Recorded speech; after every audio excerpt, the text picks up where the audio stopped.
A dying millionaire left his entire fortune to a stranger, but the reason shocked his family.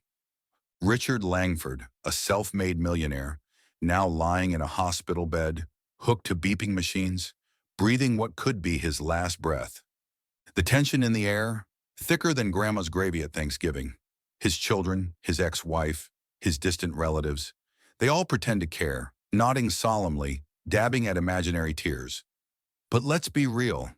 Their eyes keep drifting to the lawyer standing by the door, holding the one thing that actually matters to them, the will. And then it happens. The lawyer clears his throat, adjusts his glasses, and begins to read. I, Richard Langford, being of sound mind and body, hereby leave my entire fortune. The room leans in. This is it. Millions, maybe hundreds of millions, about to change hands. Names are ready to be called. But then, to Ethan Carter. Dead. Silence. Who? Everyone looks around, expecting to see some long-lost cousin, an illegitimate child, a secret lover maybe? But no, no one knows this name. Not a single person in that room has ever heard of an Ethan Carter. And then, chaos. Voices explode. Who the hell is Ethan Carter? This has to be a mistake. Is this some kind of joke? But the lawyer shakes his head. No joke. No mistake. No hidden clauses. Richard Langford left every last cent to a total stranger. And the reason why? Oh, that's the part that'll make jaws hit the floor. But if you have not subscribed our channel yet, then please make sure to subscribe, as it gives us the motivation to uploading realistic stories daily. By subscribing to our channel, you became the part of our community and daily received notification about new Arab's love story. The name Ethan Carter hangs in the air like a bad smell no one wants to claim.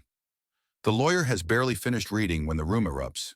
Richard's eldest son, Michael, the one who already bought a yacht on credit, assuming his inheritance was a sure thing, slams his fist on the table.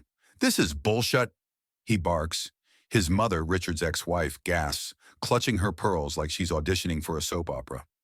The youngest daughter, Claire, who never visited Richard unless she needed a check, is frantically whispering into her phone, probably Googling Ethan Carter, hoping to uncover some dirty little secret that'll undo the will. Meanwhile, the distant cousins, the ones who barely sent a Christmas card but somehow always had their hands out, are suddenly acting like detectives. Who is this Ethan guy? Where did he come from? The lawyer, calm as a Zen master, flips a page and repeats, Mr. Langford's entire estate, property, bank accounts, investments, and assets are legally transferred to Ethan Carter. And just like that, the room implodes. Threats are thrown. Glasses clink as someone nervously gulps down champagne they definitely didn't pay for. Someone yells, call a lawyer. Another shouts, call the media. One particularly dramatic aunt actually faints. Claire rolls her eyes. No one even bothers to check if the woman's breathing. But beneath all the noise, one question grows louder than the rest. Who the hell is Ethan Carter? Is he some con artist who tricked an old man? A secret child no one knew about? A long-lost best friend? A lover, maybe? The whispers spread like wildfire. Maybe Dad had a thing for younger men. Or maybe he was blackmailed. Oh my God, what if he was hypnotized? The possibilities are endless, but the truth? Oh, the truth is about to flip their entire world upside down. Years before the chaos, before the screaming, before a room full of entitled brats lost their collective minds over their missing millions, there was a night Richard Langford would never forget, and a night that would change everything. Let's rewind. Richard Langford wasn't always a frail old man hooked up to machines. Once, he was a force of nature, sharp, ruthless, untouchable. A billionaire who built his empire from nothing, leaving behind a trail of crushed competitors and burned bridges. He had everything: mansions, sports cars, private jets, even a 25-year-old girlfriend who definitely wasn't there for his personality. But with all his wealth, all his power, he was alone. His kids, resentful. His ex-wife, hated him. His business partners, waiting for him to drop dead so they could fight over the scraps. And for the first time in his life, Richard felt it. The weight of everything he had done. The deals, the betrayals, the people he stepped on to reach the top. The money didn't comfort him anymore.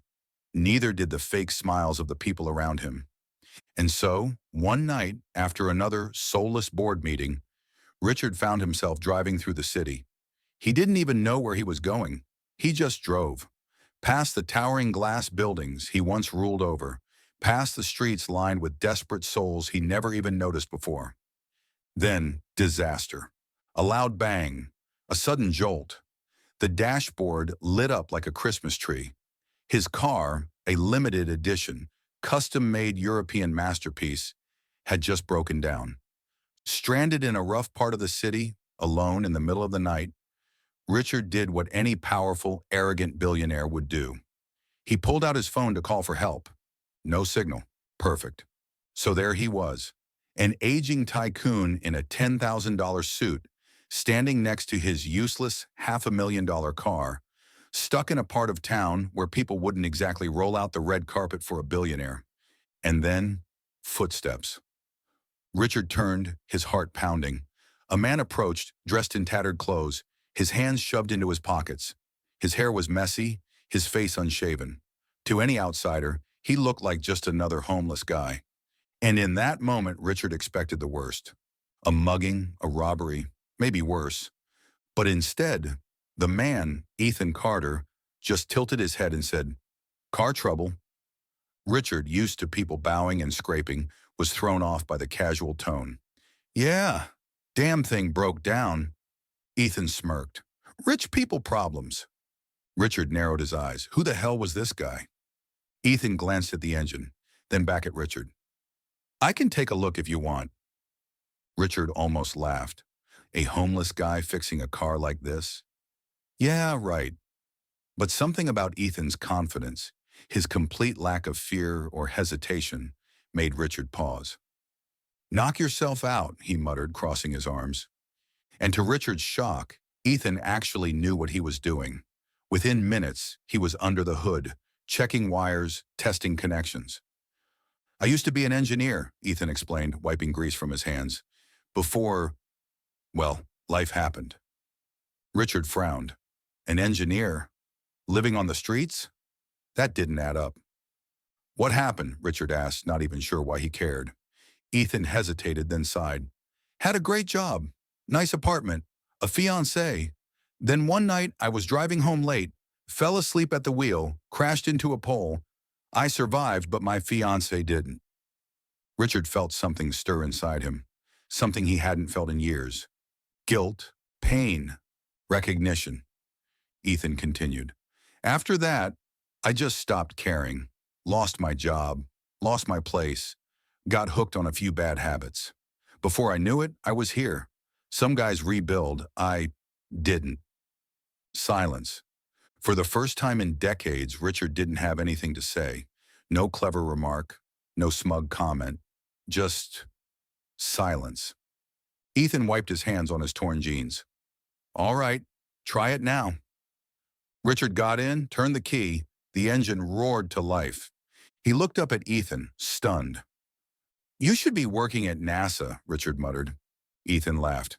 "Yeah, well, hard to land a job when you don't even have an address." And that was it. No begging. No asking for money. No sob story trying to squeeze sympathy out of a rich man. Just a broken man helping another. Richard reached into his wallet, pulling out a thick wad of $100 bills. Ethan shook his head. "Nah, man, I don't need that." Richard's eyes narrowed. "Everyone needs money." Ethan smirked. "Yeah, but I don't need your money."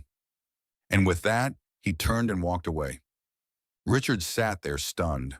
This man who had nothing still had more dignity than anyone Richard had ever met. And in that moment, Richard Langford made the most important decision of his life. This was the man who deserved his fortune, not his greedy children, not the family members who only saw him as a walking ATM, but Ethan Carter, the only person who ever helped him without expecting anything in return. And just like that, the will was changed. What Richard didn't know was that this decision, this single act of gratitude, would ignite the biggest legal battle of his family's lives. Because when the will was read and Ethan Carter's name echoed through that grand estate, the sharks smelled blood, and they weren't going down without a fight. The moment Richard Langford's will was read, the air inside that extravagant mansion turned poisonous. The gasps, the silence, the flickering expressions of shock and rage, it was pure theater. If this had been a reality show, the ratings would have shattered records. But the family wasn't here for drama. They were here for money. And their money, their birthright, as they called it, had just been handed to a nobody. Michael, the eldest son and self-proclaimed heir to the empire, was the first to react. His chair scraped against the marble floor as he shot to his feet, eyes blazing. This is a joke, right? A prank? Dad must have been senile. There's no way, no way. He left everything to some homeless guy. His sister Claire, whose entire personality revolved around expensive handbags and exotic vacations, was furiously refreshing her phone, searching, digging, desperate for something, anything, on Ethan Carter. But Google wasn't helping. Who the hell was this guy? No social media, no LinkedIn, no shady scandals they could use to rip the will apart. Then came Richard's ex-wife, Victoria. And if looks could kill, that lawyer would have been 6 feet under. Her voice dripped with venom. I was married to that man for 20 years. I birthed his children. I put up with his affairs, his coldness, his obsession with work. And you're telling me, she gestured wildly toward the papers, like they might catch fire and erase the truth, that some random man gets everything? The lawyer, calm as a monk who had seen it all before, simply adjusted his glasses. Mr. Langford's will was signed, witnessed, and legally binding. There is no mistake. And that was it. The fuse had been lit. Michael, fists clenched, stormed across the room. We'll fight this. We'll sue. We'll burn this will to the ground. Claire, still glued to her phone, let out a victorious shriek. Aha! Look at this! Ethan Carter was arrested 5 years ago. Public intoxication. That's proof of instability. We'll argue Dad was manipulated by an unfit person. Victoria's lips curled into a smirk. That's right. If he was some washed-up addict, the court will throw this will out in seconds. The lawyer sighed. Mrs. Langford, the will is ironclad. Richard knew what he was doing. And regarding Mr. Carter, yes, he had a past, a difficult one. But Richard made his decision based on character, not convenience. That's when Victoria snapped. She grabbed the closest $2,000 vase and hurled it across the room. It shattered against the wall, fragments raining down like glass confetti. Everyone froze. Michael and Claire exchanged a glance. Their mother had just lost it. Then a new voice cut through the chaos. Wow, that was dramatic. Heads snapped toward the doorway, and there, standing awkwardly, hands shoved into the pockets of his faded jeans, was Ethan Carter. Michael's jaw clenched. Claire narrowed her eyes. Victoria. She looked like she had just bit into a lemon. Ethan gave a small, amused nod. I heard my name. Thought I'd come see what all the fuss was about. The room turned into a pressure cooker of pure hatred. Michael was the first to speak. You scammed him, didn't you? Ethan raised an eyebrow. Scammed him? Buddy, I didn't even know the guy was rich until 5 minutes ago. Claire scoffed. Oh, please. You expect us to believe that? Ethan shrugged. Believe whatever makes you sleep better at night, princess. Victoria stepped forward, her eyes sharp as daggers. Listen to me, Mr. Carter. You don't belong here. You don't deserve a single cent of my ex-husband's money. If you have any shred of dignity, you will sign over every last dollar and disappear. Ethan scratched his head, pretending to think. Yeah, see, here's the problem with that. I didn't ask for the money. I don't even know what to do with it. But something tells me watching you all lose your minds over it might actually be worth keeping. And that was the moment Victoria Langford decided she was going to destroy Ethan Carter. Because if he wasn't going to walk away from the fortune willingly, she would make sure he crawled.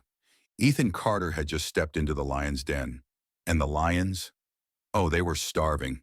Michael, Claire, and Victoria Langford weren't just mad, they were out for blood. And Ethan? Well, Ethan was about to find out just how ugly rich people could get when you mess with their money. First came the legal assault. Within 48 hours, the Langfords had assembled a small army of top-tier attorneys, men and women who could twist any situation in court, make any document look fraudulent, and had zero moral compass as long as the checks kept clearing. They filed motion after motion, contesting the will on every ground possible. Richard was not of sound mind when he signed this will. Ethan Carter manipulated a vulnerable old man. There must be a hidden clause, some legal loophole that gives us the money instead. Their lawyers combed through every inch of Richard's finances, searching for something, anything, that could discredit Ethan's claim. But here's the thing. Richard Langford was no fool. Every legal document was airtight. Every signature, authenticated. Every decision, backed by ironclad paperwork. So when the judge laughed them out of court and ruled in Ethan's favor, the Langfords did what rich people do best when things don't go their way. They played dirty. First came the smear campaign. Within days, tabloids and gossip sites were flooded with headlines. Billionaire's fortune stolen by homeless drifter. Who is Ethan Carter? A con man? A criminal? A secret lover? Langford family betrayed. Mysterious stranger takes it all. Photos of Ethan, looking grimy and exhausted from years on the streets, were plastered everywhere. The media dug up every mistake he had ever made. That one time he got arrested for public intoxication, the job he lost after missing too many shifts, a college girlfriend who came forward, claiming he was always a bit of a screw-up. The world turned against him. Social media tore him apart. How did this bum even know Richard Langford? Bet he's laughing all the way to the bank. He doesn't deserve a dime. Give it back to the family. Ethan, who had spent years being invisible, was now the most hated man on the internet. Then the Langfords turned to intimidation. Weird things started happening. A brick was thrown through the window of the tiny motel Ethan was staying in. He received anonymous threats, texts telling him to watch his back. His bank account froze, flagged for fraudulent activity after an anonymous tip. And then, Victoria Langford paid him a visit. It wasn't in some grand courtroom, not in a boardroom with lawyers. She found him alone, sitting at a rundown diner, eating a plate of cheap eggs and burnt toast. She slid into the booth across from him, crossing her legs like a queen addressing a peasant. "Here's the deal, Mr. Carter," she said, sliding a check across the table. Ethan glanced at it. $10 million, more money than he had ever seen in his entire life.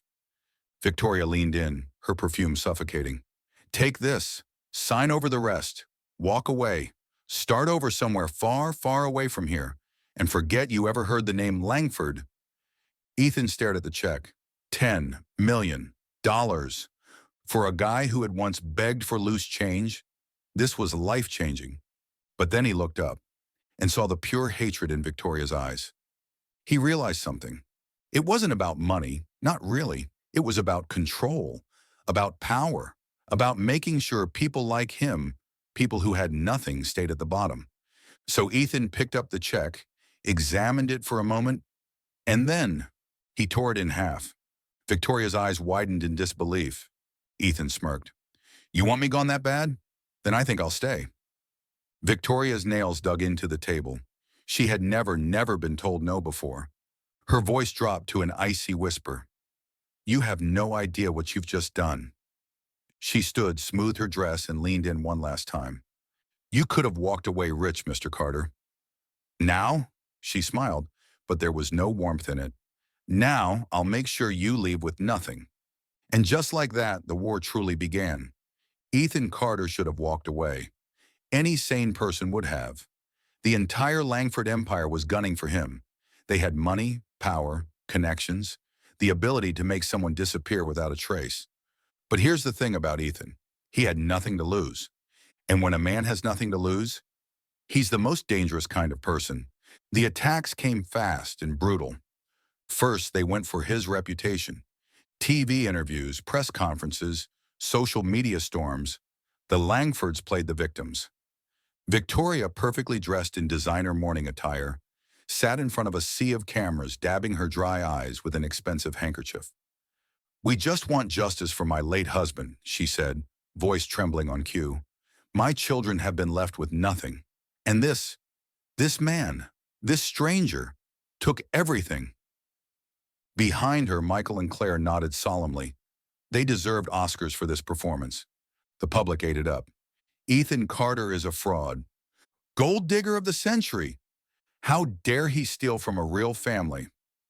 Suddenly, Ethan couldn't walk down the street without cameras flashing, microphones shoved in his face, reporters hungry for a scandal. Then came the financial attack. His accounts? Frozen. His access to the estate's assets? Blocked. His legal team? Threatened and bribed to drop him. One by one, his lawyers mysteriously backed out. Some received lucrative job offers from firms with Langford connections. Others just disappeared overnight. Ethan was alone. Then the real fun began. One night he returned to the mansion, the one he legally owned now, only to find the locks changed. Security, once paid to protect him, now worked for Victoria. "Sorry, sir," the guard said, smirking. "Private property." Ethan laughed. "Yeah, my private property." The guard shrugged. "Guess you'll have to take it up with the courts. Good luck with that." And just like that, he was homeless again. But Ethan Carter wasn't the same man who had once given up on life. He had spent years sleeping on cold sidewalks, knowing no one would come to save him. And now, he wasn't waiting to be saved. So instead of running, instead of hiding, Ethan did the one thing the Langfords never expected. He fought back. Step 1, public exposure. If the Langfords wanted to play dirty, Ethan was about to drag them through the mud. He called a press conference. No fancy suit, no polished PR speech. Just Ethan, standing outside the gates of the Langford estate, microphone in hand, ready to burn their perfect little lie to the ground. "You want to talk about who really stole from Richard Langford?" he said, staring directly into the cameras. "Fine, let's talk." Then with receipts in hand, Ethan spilled it all. Michael? Drowning in gambling debt, already begging bankers for loans before Richard even died. Claire? Her lavish lifestyle funded by maxed-out credit cards and secret trust fund withdrawals behind Daddy's back. Victoria? She had been siphoning money out of Richard's company for years, using fake charities to funnel cash into offshore accounts. "Look like you haven't subscribed our channel yet, so what are you waiting for?" The reporters went feral. The Langford empire was built on corruption, and Ethan? He had the proof. The tide began to turn. Step 2, legal revenge. If the Langfords thought Ethan was just some clueless bum, they had underestimated him. He hired a new lawyer, one even Victoria couldn't buy, a brilliant, vicious woman named Gloria Vasquez. And Gloria? Oh, she had one goal: make the Langfords bleed. She sued them for fraud, for illegal asset freezing, for defamation, for everything she could sink her legal teeth into. And the best part? She won. The judge ruled that the will was valid.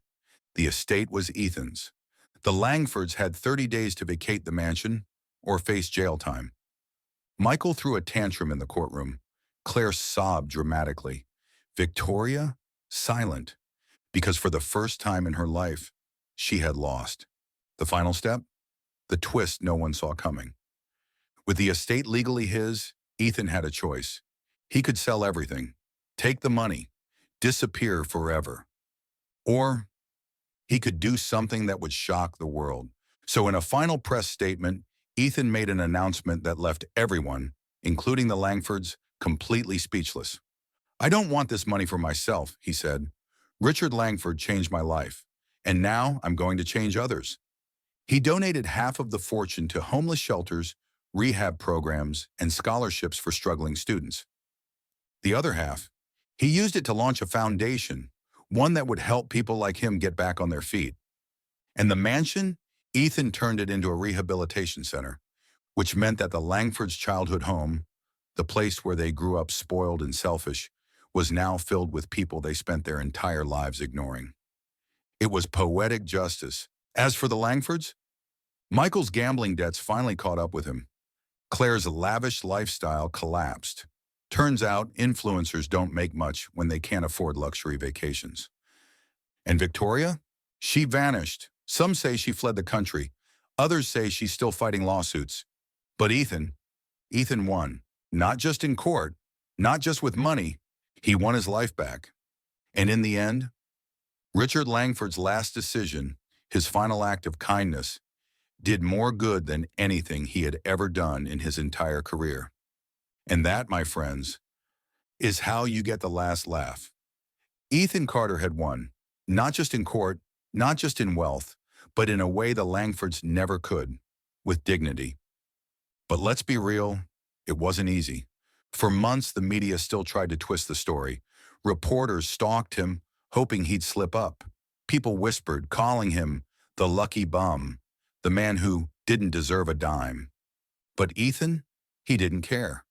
He was too busy rewriting his own story. With his newfound wealth, he did something no one expected. He could have bought an island, a yacht, a small country even. But instead, he bought time. Time to rebuild himself, time to heal, time to help people like him, people who had fallen but weren't finished. He expanded his foundation. He opened job training centers for the homeless, funded mental health programs for people battling depression and addiction, created a nationwide scholarship for kids who had lost their parents, just like he had. And that mansion, it was no longer a home for the privileged. It was now a second chance for hundreds of people who never got one. A place for fighters, a place for survivors, a place for people who had been told, "You'll never make it." And yet, here they were. But what about the Langfords? Oh, don't worry. Karma came for every single one of them. Michael, once the golden boy of the family, was now broke and blacklisted. No one wanted to lend money to the fool who lost billions. The last anyone heard, he was working somewhere overseas, desperately trying to rebuild. Claire, the influencer, lost everything. No brand deals, no luxury sponsorships. Turns out, people don't like spoiled rich kids who lose their fortune to a guy they called a nobody. And Victoria? Oh, she fought, clawed, tried to take Ethan down every way she could. But the courts didn't listen. The public didn't care. Her name, once feared, became a joke. And in her final act of desperation, she disappeared. Some say she's hiding in Europe. Others say she's still plotting, waiting for the right moment to strike. But Ethan, he sleeps just fine at night. Because in the end, the money wasn't the victory. The lawsuits weren't the victory. The real victory? Richard Langford's last wish came true. Because he didn't leave his fortune to a stranger. He left it to the only person who ever showed him real kindness. And now, that kindness was spreading like wildfire, changing lives, changing futures, and proving, once and for all, that the right person with the right heart can turn even the coldest fortune into something greater than wealth. Something immortal, and that's how you leave a legacy.